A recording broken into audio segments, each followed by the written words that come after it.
Hi, Facundo. Thank you for sending us your new essays. I looked through this file really quickly, and it looks like you completed all of the essays in your essay correction package. I have to tell you that while I appreciate your diligence, this isn't really the right way to do the course. You see, the whole point is for you to get feedback from each of these essay corrections and take that feedback to help improve the next essays that you write. So that's why we send them to you like one by one rather than telling you to do them all together. So I'm not really sure where the disconnect came. So today I'm only going to correct the second set here. All right. And perhaps you'll learn something in this set of essays, in this correction, that you can then take to, make improvements on the next set. All right, let's see what you wrote here. We've got the shoe sales. It's not called a bar graph. We usually call it a bar chart. So we call them line graphs, but then it's bar chart, pie chart. Okay. So the bar chart shows, it's a detail though. The bar chart shows shoe sales, that's a tongue twister, in thousands of two types in 9 European countries in 2018. Fine. Brown leather and black leather shoes sold in Hungary and Italy were over 100,000 units, with almost 130,000, 140,000 in Hungary, while in Italy were over 120,000 and 130,000 respectively. All right, that's a lot of information in one sentence. You can see it already went to the third line. So I got a little confused. I also have to tell you, I'm not a huge fan of putting the brown and the black leather in one paragraph. I usually recommend splitting them. But the point is I thought you had too much information in that one sentence. In France, Germany, and Poland, the sales of brown leather shoes were almost double those of black leather shoes. Okay, now this piece of information isn't really particularly helpful because I don't know what the figures are. Right now, all I know is what Hungary and Italy sold in terms of black and brown. And while I know that brown leather was more popular in those three countries, I don't know what those figures are. Okay. So this isn't helpful without any numbers. Okay.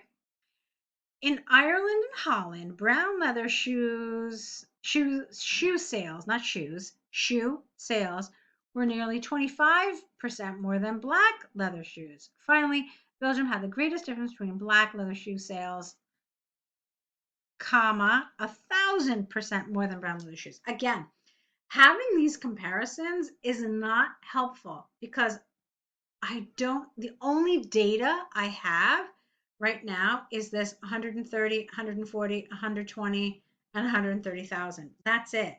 So I don't know if these numbers, if these percentages you're mentioning or like the double here, I don't know if those figures are higher than the other countries or lower. So while I appreciate what you're trying to do, it's not giving me information that is useful. So, in other words, if I didn't have the chart in front of me, I would not be able to visualize what this data looks like. And that's the goal here, for me to be able to visualize it, for me to be able to approximately map it out based on your description. And I can't do that because I don't know. It's double. Okay, double what though? Here, 25% more than what? Do you understand? So, um, like I said, while I appreciate what you're doing, it's not helpful in terms of giving me an accurate view of the data. It is clear that each country has its preference for the color of the leather, and the sales vary between them, with maximum sales for brown leather shoes in Poland at around 135,000 against minimum sales of these in Belgium at 10,000 units. Okay, there we go. For black leather shoes, the highest sales were in Hungary with 140,000. You've already told me that. And the lowest number of black leather shoes sold were in France at around 25,000. Okay, again, helpful. So I can't really say that I love the way you did this. I like some of the ways you tried to compare, but I didn't think it was helpful. So let me tell you how I do this whenever I, attempt to do it.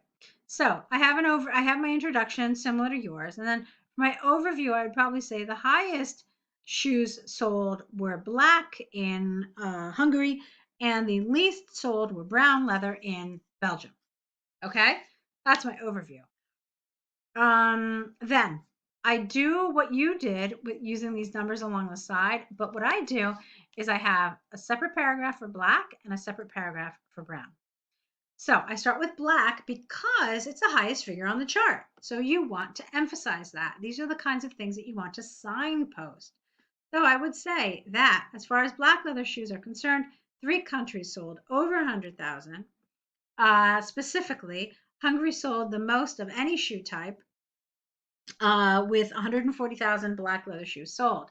It was followed at around 120,000 by Italy and Belgium at just over 100,000. The least black leather shoes were sold in France at 30,000.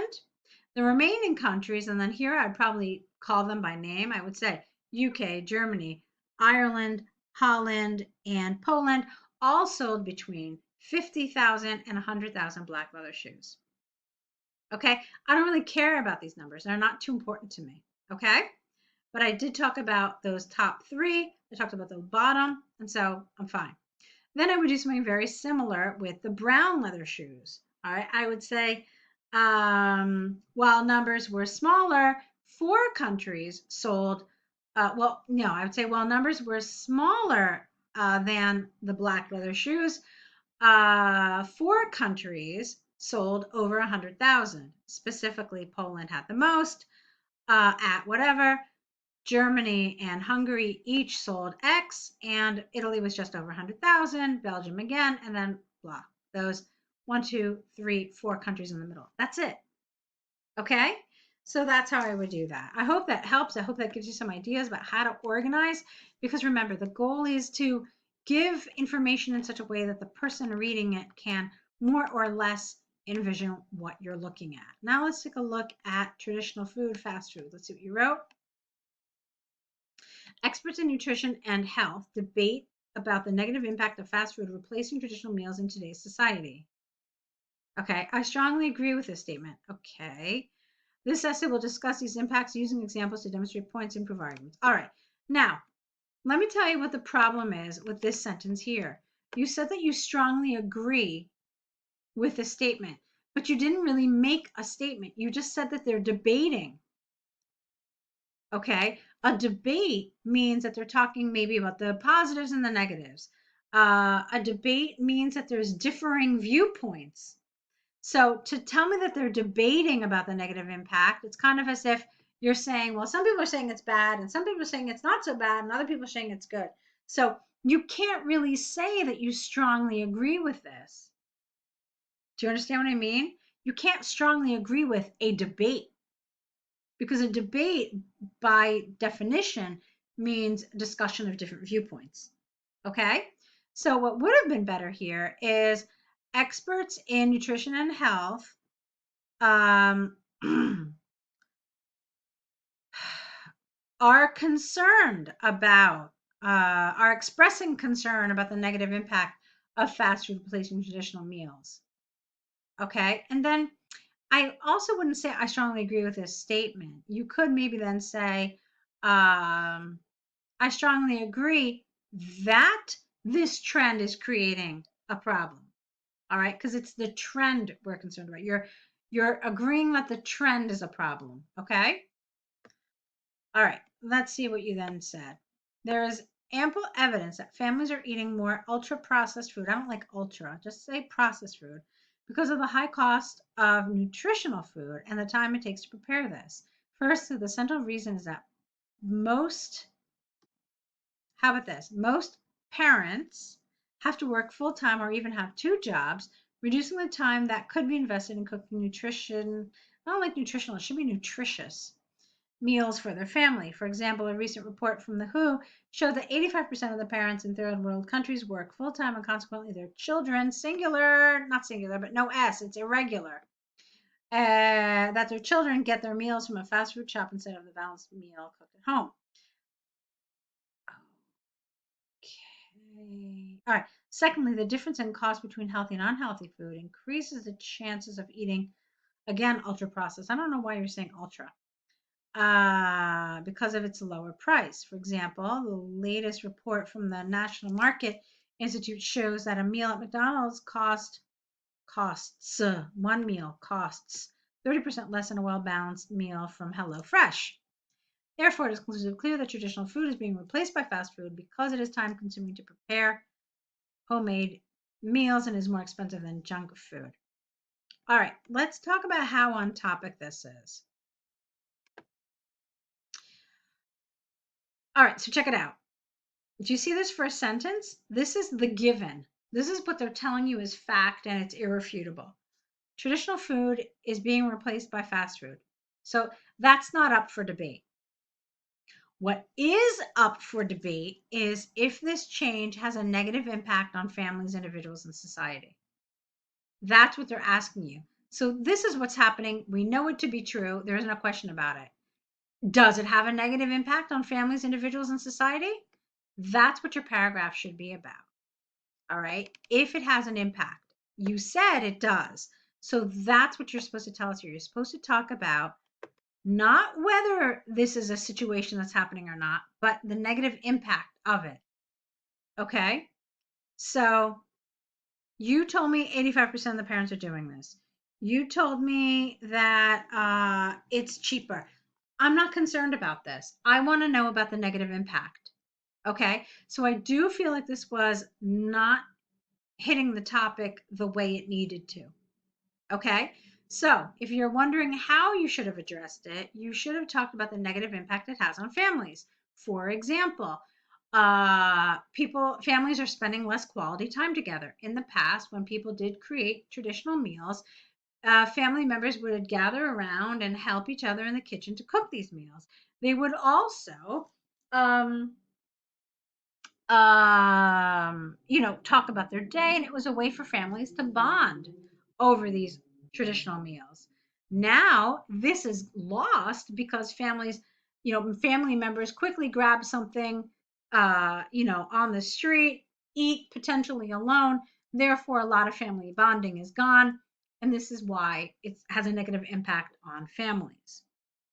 Okay. So that's what you have to talk about. The debate is whether it has a negative impact. That's where your focus should be. All right, let's continue. Additionally, the negative impact of an unhealthy diet on individuals and families goes from health problems to more extensive either downsides or effects, not both. Goes to more extensive effects in society. The results on individuals range from nutrition. You keep using the word nutritional. Okay. Here, maybe it makes sense. I don't know. I would have just said diseases without nutritional. And heart attack because of the excess of certain nutrients. I don't. All right. Glucose, salt, and saturated fat Hold on. The excess of certain nutrients, such as, you don't need a comma here. Glucose, salt, and fat present in fast food. For example, a study by the Australian Nutrition Society showed that hamburgers, chips, and soft drinks contain 45% more of these harmful substances than the average intake recommended. Furthermore, poor balanced nutrition will increase the number of people needing health assistance, causing an overload of the health system. For example, a recent report from Mildura Public Hospital showed an increase of 60% of patients consulting for high blood pressure symptoms. Therefore, it is clear outcomes of fast food replacing a healthy diet have negative impacts at many levels of the society. Okay, this is good.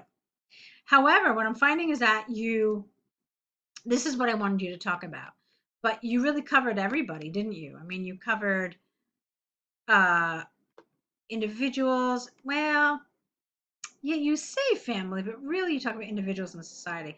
I probably wouldn't even have talked about families here because you covered it over here. So the negative impacts of a healthy diet affect not only families, there you go. So then you link it back to this paragraph, but also individuals and in a larger scale, society. Okay. And then I thought the rest of it was fine. Here you do talk about how it has a harmful impact. So this was on topic. Another thing that I would have done here, since you talked about individuals and society in one paragraph, when you talked about the family here, you know how I told you that, you lose this family bonding, and this is why it's detrimental. I also would have said that we're losing a lot of food culture this way. So rather than recipes getting passed down from generation to generation, you know, a lot of these recipes are getting lost. And so as a result, cultures are becoming kind of watered down and weakened since part of the cuisine is not being passed down. Okay, so that's not, and that affects society. All right, so from the arguments and examples given, I firmly agree that fast food is replacing traditional food, and this has only negative results on individuals and ultimately in society. Okay, so again, this is not what we wanted you to agree with. We knew that this was a given. So I firmly agree that the replacement of traditional food by fast food has only negative results on individuals, families, and ultimately on society. It is predicted that the situation will only get worse due to the high cost of healthy food and the drop of the relevance that nutrition occupies in the family's priorities. Fine. Okay, just some little changes there. So I hope this makes sense, Facundo. I hope you see kind of what I'm looking for. Okay, yes. And like I said, I'm not going to correct the next set of essays. What I want you to do is, as I said before, with each correction you get back from me, then send me the next essay. So that's what I expect to see from you in the next set. Okay. So thanks for sending this and good luck.